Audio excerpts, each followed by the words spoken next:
So today we will be talking about electromagnetism, and we need to dispel a couple of popular myths, and then we can begin.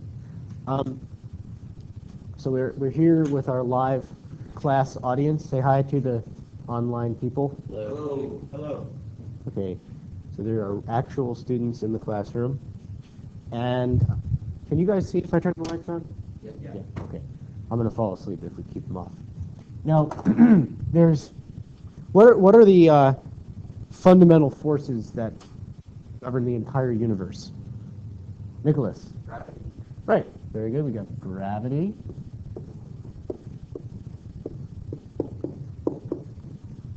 Gravity. What else? Michael? Nuclear energy, right? Well, the nuclear force. And technically, well, anyway, the nuclear force. And yes, the other one, Nicholas. Right, electromagnetism.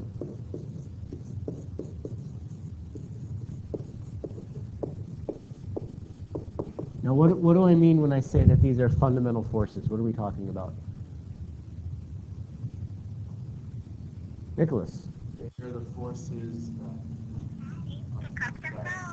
Oh, hold on a second. Sorry, everybody. Okay, they are what? they're the forces that influence everything. Yeah, well, not just influence. They're the forces that make everything work. Let's look at how these three forces make everything work, and we'll start with atoms.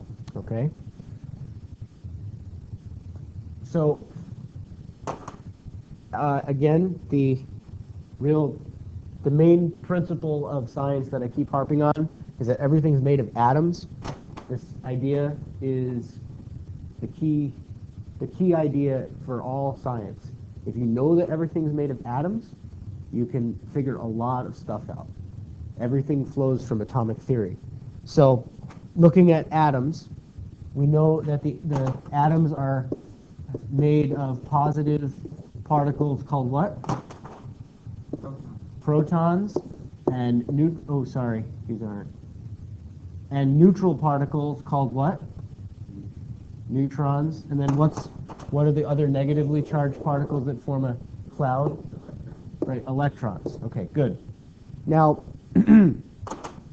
the nuclear force is what's holding this nucleus together, right here. Why do we need and it's actually a conglomeration of forces, and some of those forces are working against each other. Which force would be working against itself in the nucleus of the atom? What force, though? Sorry. What force is trying to push the protons apart? No. The electromagnetic force, in the sense that, look, you have two positively charged protons right next to each other. The electric force wants to push them apart very strongly. So how come they don't just fly apart? Andre, nice and loud. I believe it's because the nuclear force that's holding the nucleus together is much greater than the electric force that is holding the nucleus apart. Yeah, that's exactly right. The nuclear force is stronger, but the nuclear force is only stronger over very small distances. So if you get the electrons far enough apart, or the protons far enough apart, then the electrical force will overcome the nuclear force and push them away. But if you push them together, you get past a certain critical distance and they will snap together. And that's important, because if it didn't work that way, all the nucleons would fuse together, and everything would just melt down in this massive nuclear mess. But that doesn't happen because it's balanced by the electrical force in just the right way. So you're saying that the nuclear force digresses is much faster than does the electrical force. Yeah, let's look at that real quick. And the word we use is it falls off faster. So let's make a graph. Here is a proton, and that proton here's our x-axis, which is distance, is at location 0. Now we have another proton, and let's put it at some distance over here, and let's graph the nuclear force. When this proton is far away, so the red is going to be the nuclear force. When this proton is far away, the nuclear force is very weak.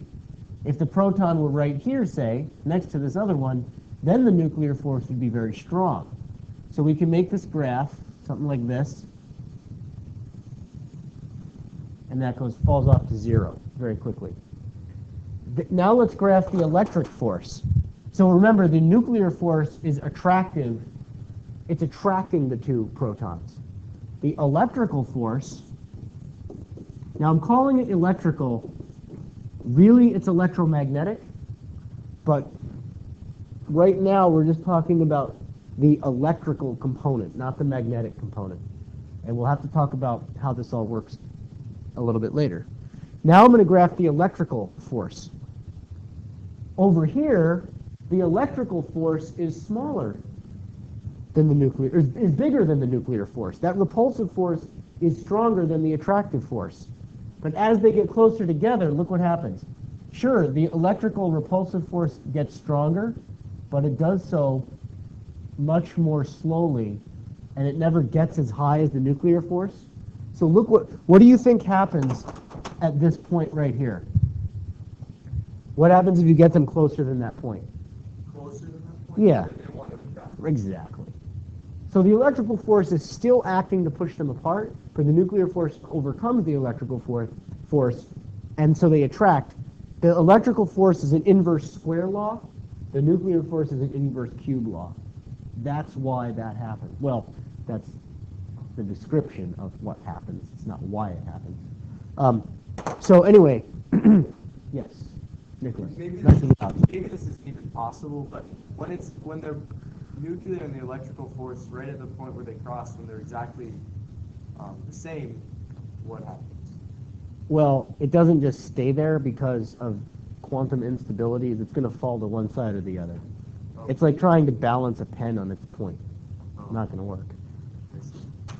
Even though you'd think it should work, right? There's no reason it shouldn't work except for that It's not the law, possible. except for that it's not possible. Okay. Now, okay, so that was an example of the nuclear. Oh, not nuclear, not nuclear. That was an example of the nuclear and the electrical force. But let's look at some other electrical forces. We talked about this a lot last week. Here's oxygen. Here's two hydrogen stuck to it. What do we have there? Good old-fashioned H2O, water. First of all, it's electrons and the electrical force that are holding the hydrogens to the oxygen. But also, when you have a lot of water,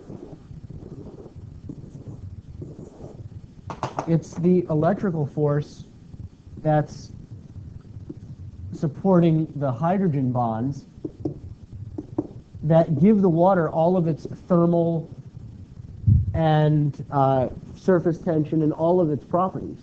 Its viscosity, its specific heat, all the properties of water are determined by the electrical attraction between these hydrogens. It's not the nuclear. The nuclear forces are all shielded by the electrons on the outside. And actually, they're just so far away from each other, the nuclear force no longer acts between the nuclei. So the nuclei, I'll just draw the nucleus, it's essentially not part of the reaction that's happening or the properties of the water. It really has nothing to do with it. The only thing the nucleus determines is how many electrons are going to be around the atoms. Yes, Nicholas. Why wouldn't the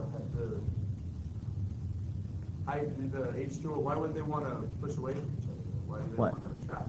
Why do the hydrogens want to attract? Yeah. Because the oxygen, and this gets into, there's quantum, everything that I don't explain in class is based on quantum mechanics.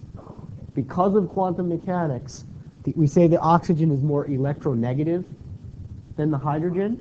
So the oxygen actually attracts some, in the covalent bond between the hydrogen and the oxygen steals some of the hydrogen's electrons, leaving the hydrogens. Oh,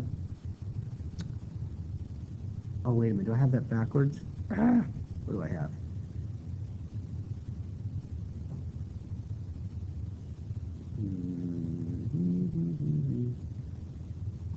Hold on a second. So, as we were going to say, the oxygen steals some of the electrons from the hydrogen, leaving the positive nuclei a little bit more exposed. So it's the electric charge of the nucleus that's having an effect. And then it makes the top of the oxygen more negatively charged, so the positive and negative want to attract between the hydrogens and the tops of the oxygen. That's the hydrogen bond. They're not, do they end up sharing an electron, or? These bonds, these blue bonds, aren't really sharing electrons, they're just attracted to one another. Oh, Is it ionic? It's not ionic, it's a hydrogen bond. It's a different class of bond. There's ionic bonds, covalent bonds, and hydrogen bonds. Okay? So it's different. Anyway, so the point is it's the electrical force that's responsible for all these properties. Now we'll go to the next lecture. Yeah, no.